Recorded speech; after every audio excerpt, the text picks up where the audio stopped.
आजकल दिल बड़ा उदास और मायूस रहता है। किसी से बात करने का मन नहीं करता। ये सोचकर कि वो मेरी बात जानकर मेरी मायूसी, उदासी दूर नहीं कर सकता। आजकल बहुत खामोश हो गई हूँ। दिल दिमाग में हज़ारों ख़्याल आते हैं। क्या मैं ऐसी थी, इतनी खामोश रहने वाली? दिल कहता है, नहीं, तुम ऐसी नहीं थी। और मैं सच में ऐसी नहीं थी। बहुत खुश मिजाज हँसने वाली और घर में सबको हँसाने वाली, बोलने वाली लड़की थी। हमेशा अपनों के साथ रहने वाली मैं आज ऐसे हालातों में, जब मैं माँ बनने वाली हूँ, तो मेरे साथ कोई नहीं है। मेरी माँ, मेरे भाई, मेरी बहन, क्या मेरा कोई नहीं है? चुप रहती हूँ घर में और यही सोचती हूँ, क्या मेरा कोई नहीं है? क्या मैं अकेली? तो ऐसा भी नहीं है, मैं अकेली नहीं हूँ। अल्लाह का शुक्र है, मेरे सब हैं। तो ऐसा क्यों है? मैं इस हाल में भी अकेली क्यों हूँ? मैं ख़ुद को अकेला क्यों महसूस करती हूँ? क्या मैंने इतनी दूर शादी की इसलिए? शायद हाँ या नहीं भी, क्योंकि मुझसे सब बात करते हैं, सब प्यार भी करते हैं, मेरी माँ, भाई, बहन, सब। मैं वो हूँ जो सबको खुश रखती थी अपनी नादानियों से, बचपन वाली हरकतों से, और आज भी मेरे अंदर वही बचपना और नादानियाँ हैं। लेकिन ये सच है, मैं इस टाइम अपनी फैमिली को बहुत याद कर रही हूँ। हर दिन सुबह हो रही है और हर दिन रात भी हो रही है, और मैं एक एक दिन काट रही हूँ ये सोच कर कि जल्दी से मैं इन हालातों से निपट जाऊँ और अपनी फैमिली के पास जाऊँ। मैंने 8 महीनों से अपनी माँ, बहनों किसी को नहीं देखा, और भाई सारे बाहर काम करते हैं, मुझसे दूर हैं, और मैं ऐसे में जा नहीं सकती क्योंकि मेरी तबीयत ठीक नहीं रहती।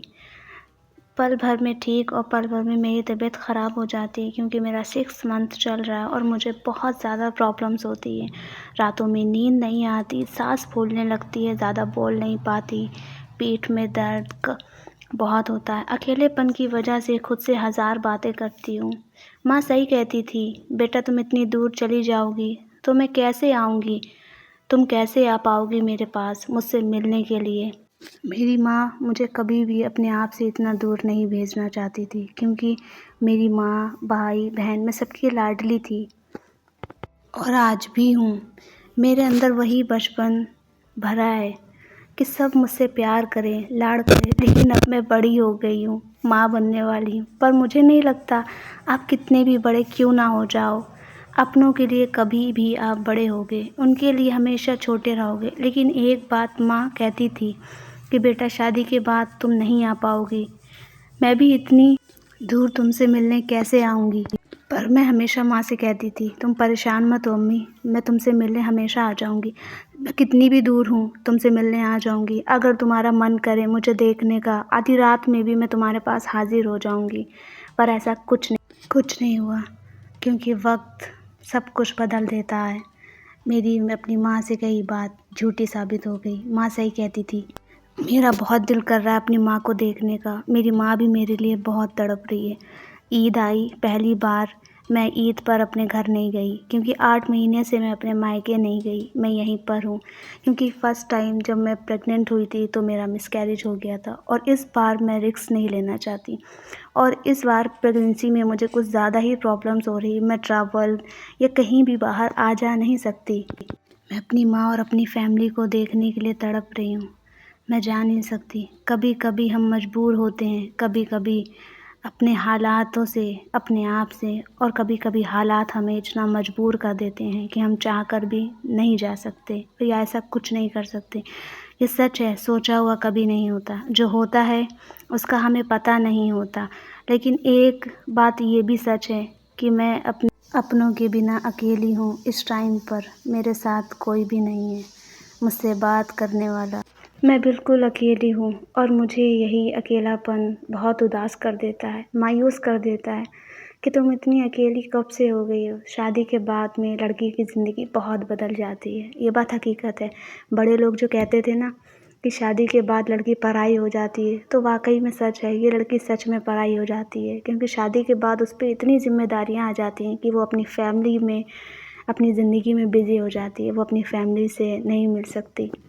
ऐसा नहीं है कि मेरे हस्बैंड मुझे जाने नहीं देते या वो मुझे मना करते हैं, बल्कि वो तो कहते हैं कि तुम जाओ, उनकी तरफ से मुझे कोई रोक टोक नहीं। लेकिन मैं इस हालत में मुझे सफ़र करना बहुत बुरा लगता है और घर यहाँ से इतनी दूर है कि मैं जा नहीं सकती। भाई सब बाहर हैं, अम्मी मुझसे मिलने आ नहीं सकती क्योंकि उनकी ऑलरेडी तबीयत ख़राब है कई टाइम से। हर वक्त मुझे यही लगता है कि काश मेरे पास मेरा कोई अपना हो जिससे मैं अपने दिल की बात कर सकूं, कह सकूं कि मैं क्या महसूस कर रही हूँ इस टाइम पे, मुझे क्या बुरा लग रहा है। और आजकल मुझे बहुत चिड़चिड़ापन लगता है, दिमाग थका, बॉडी में पेन, बहुत सारी प्रॉब्लम्स का मुझे सामना करना पड़ रहा है। मैंने कभी सोचा नहीं था कि मैं इस हालत में कभी भी अकेली होंगी। मुझे लगता था कि मैं सबके साथ रहने वाली, मेरी कोई तो मेरा साथ होगा इस टाइम पे। लेकिन मैंने आज पहली बार मतलब इतने टाइम में जब मैं इन हालातों में हूँ तो मुझे महसूस होता है कि ज़िंदगी में सब कुछ वैसा नहीं होता जैसा आप सोचते हो, क्योंकि अल्लाह ने आपके लिए कुछ अलग ही सोच रखा होता है। मेरे साथ कोई हो या ना हो, लेकिन मेरा रब हमेशा मेरे साथ है और वो मुझे हिम्मत देता है। मेरी माँ की कही हुई बात है कि मेरी लाडली बेटी, मेरी बेटी तो शेरनी है, मेरी बेटी हर चीज़ से लड़ सकती है, मेरी बेटी हार नहीं मानती। तो मेरी माँ की हर बात मुझे याद आती है, वो लफ्ज़ मुझे याद आते हैं, वो कानों में मेरे गूंजते हैं कि मेरी माँ जो मुझे लफ्ज़ देती थी ना, उस टाइम पे मुझे इन लफ्ज़ों की कदर नहीं थी। लेकिन आज जब मैं टूटती हूँ ना, रोती हूँ, मायूस होती हूँ, अकेला महसूस करती हूँ, तो मैं सोचती हूँ कि मैं तो अपनी माँ की शेरनी बेटी हूँ, बहादुर हूँ, मैं इतनी जल्दी हार कैसे मान सकती हूँ। और अल्लाह का शुक्र है कि मैं बस अपने टाइम को काट रही हूँ और अल्लाह ने मेरा हमेशा साथ दिया, हमेशा मुझे सपोर्ट किया, हमेशा मुझसे प्यार करा। मेरे पास कोई हो या ना हो, लेकिन 70 माँओं से ज़्यादा प्यार करने वाला मेरा रब मेरे साथ है। मैं आप लोगों को ये इसलिए बता रही हूँ क्योंकि मेरी फैमिली भले ही मुझसे दूर है, लेकिन आप सब मुझसे दूर नहीं हैं।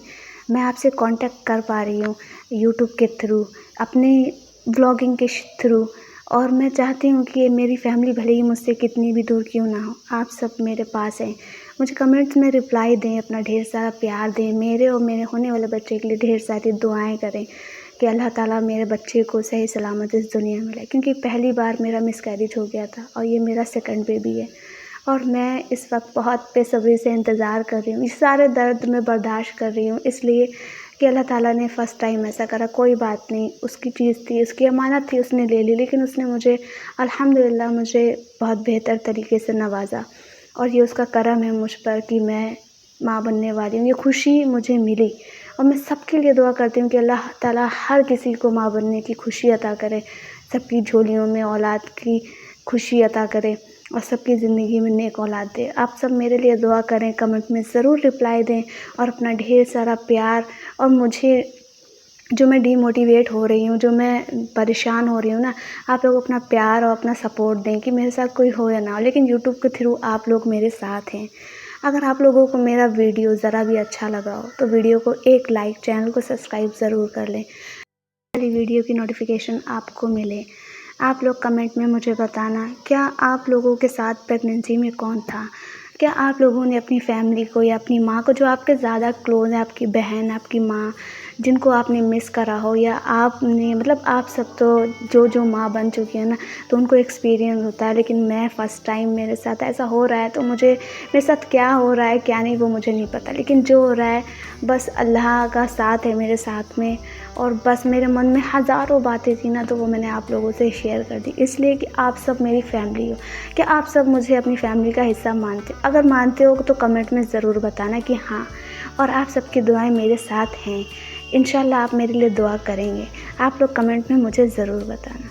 मैंने इतना सारा सब्र किया है, 6 मंथ हो गए, मतलब 8 महीने हो गए हैं मुझे घर से आए हुए, और 6 मंथ मेरा चल रहा है। बस कुछ ही टाइम की बात रह गई है, फिर मैं अपनी फैमिली से और अपने बेबी से, अपने बच्चे से मिलूँगी।